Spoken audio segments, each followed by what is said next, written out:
Hey everyone. Today I wanted to talk about niching. We're big fans of finding niches because it's really profitable. Because when you do that, you're really familiar with all of the struggles or things that your clients are probably going to be good at or struggling with, just because you're familiar with their niche. But I wanted, when it comes to niching, sometimes also we hear phrases with the business owners will say of, we don't want to work with those types of people. And I've seen comments and discussions on Facebook or other social media platforms on both sides of the argument, very passionate. Just, some people think it's super disrespectful to even say something like that. And then others, fight it or argue against it and say why it's a good thing. So I want to give you pros and cons of both. I think it is absolutely super important that you can identify people you don't want to work with. But I want to talk about the pros and cons and get to the way I think a business owner should filter that decision. So first thing, this idea of we don't want to work with those types of people. Some of the benefits. It means that the clients you're bringing in are probably already culturally going to fit within what you offer as a business. So for like your gym members, it means that if you are leaving out those you don't want to work with, it means those you do want to work with are automatically going to feel more comfortable when they come in. They're probably going to get along a lot easier with the current members. So what that means is that your retention rate should improve. Your length of engagement, that metric, leg, should be improving if you're filtering clients the right way, because new members are going to feel like they're part of the community almost immediately because they're all similar people. Your current members are also going to like it because we just like people who are like us. It's just how it works. That's why your friends are who your friends are, right? You guys get along because you have things in common. It's because on the flip side, if you don't filter and you bring in new people that really are people you shouldn't be working with, your new members or your current members are probably going to get upset and likely not like the direction the gym takes.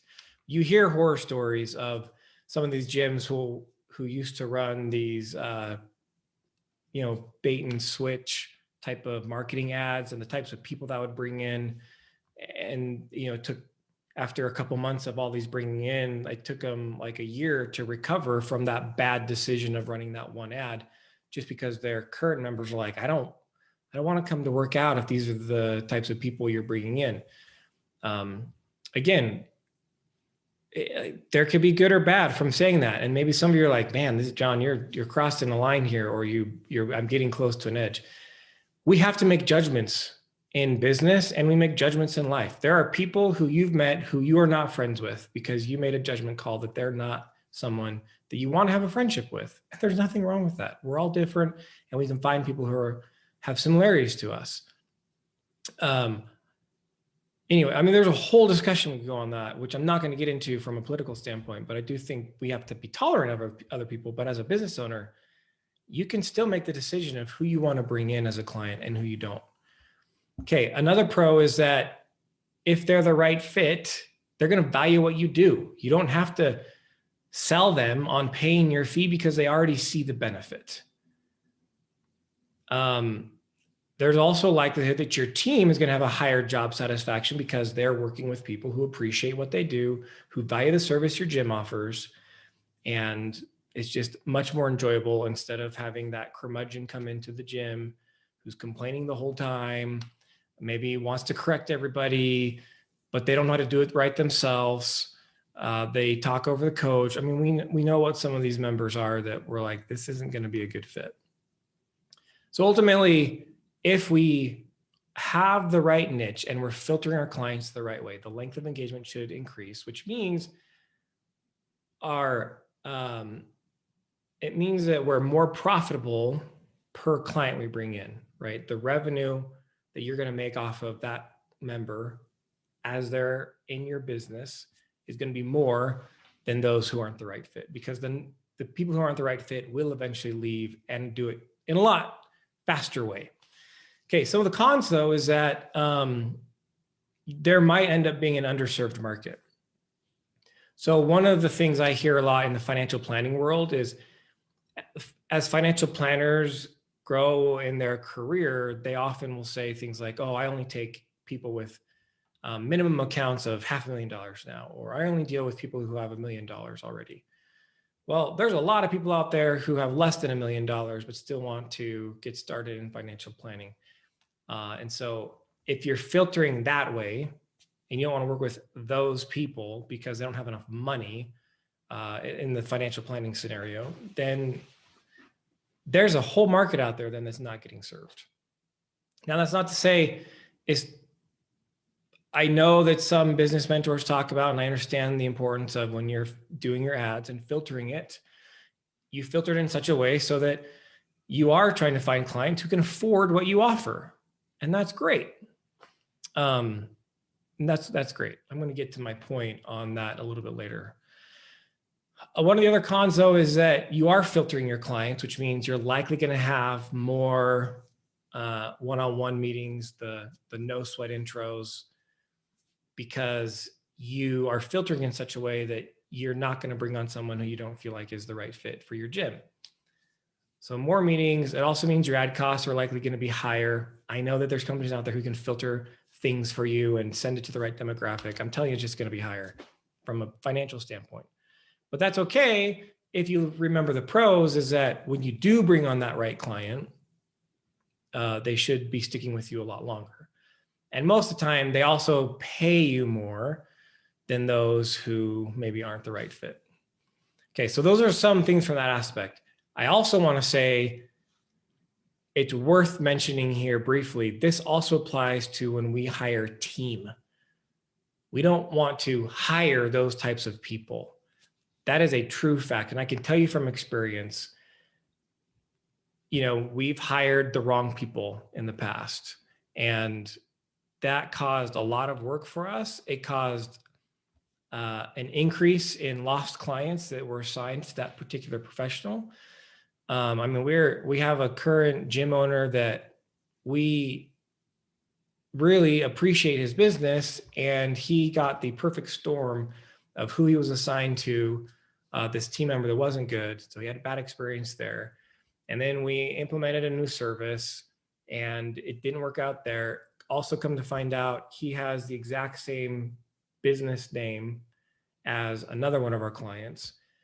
So we accidentally sent the wrong financial statements to him a couple times. And then we switched him to a new professional who wasn't familiar because we apparently didn't make the right notes. Like, we just made a ton of bad mistakes in this scenario, and he's mad, and rightly so. We totally dropped the ball for this client. All of it stems back, though, to the fact that he was initially assigned to a person, a team member that I hired who is not the right fit. He's one of those types of people that I don't want to have working for us.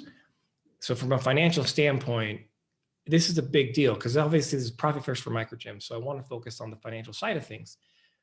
When you hire the wrong person, and you hired the wrong person, and you keep talking for months about how are we going to help their improvement, and you're to the point finally where you're like, man, should we get rid of this person or not? Because I hate that. I hate the conflict.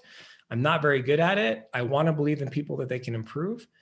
But when you get to that point, the reality is if you're considering firing them, especially because of lack of performance, it's a lot worse than you think. And that's what I found. When I ended up firing some of these people who were producing in a way, I'm like, man, this is a struggle. It was always worse once we fired them and actually got into the nitty gritty of trying to help the clients that were assigned to that person. So it's a financial mistake to keep someone on longer than they need to, which also tells me, what we've been working on, how do we improve our hiring process? Because we want to find those who are the right fit for us. So with all that being said, here's how I suggest you filter. We don't want to work with those people.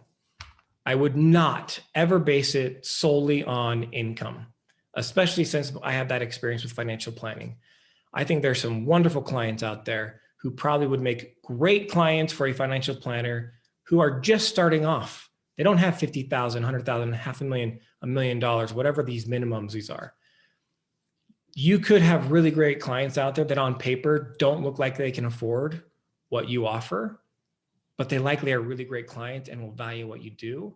And they're maybe just earlier in their life and they are already that person and they're just walking the path to become that person. So I would, again, never base it solely on a financial metric. The only thing I would base it on is our behaviors of people.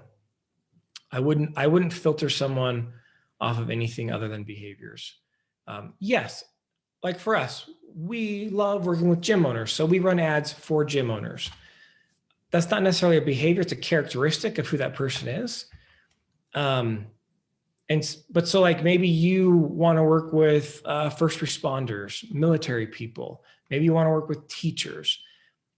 That's fine doing an ad that way. But once they come in the door and they start referring other people, I'm not going to I don't turn away other business because they're not gym owners.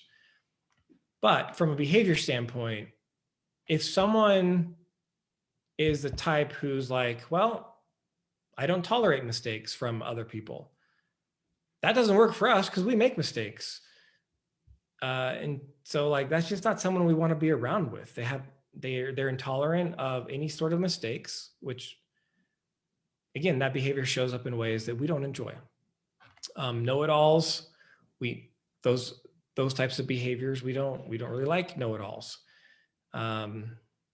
I'm sure you can think of a list of behaviors you've seen in your gym, whether it's someone who talks back to the coach or always wants to do a different workout because whatever they're doing is more important than what you've programmed for the gym. So think about filtering people that way. And I think your business will be better for it because you avoid a whole lot of problems. And it's really a protection for your current members who've already said, I like what you do. Let's keep them longer. Anyway, so those are my thoughts, guys, today. Remember, profit is a choice. Have the courage and wisdom to choose it.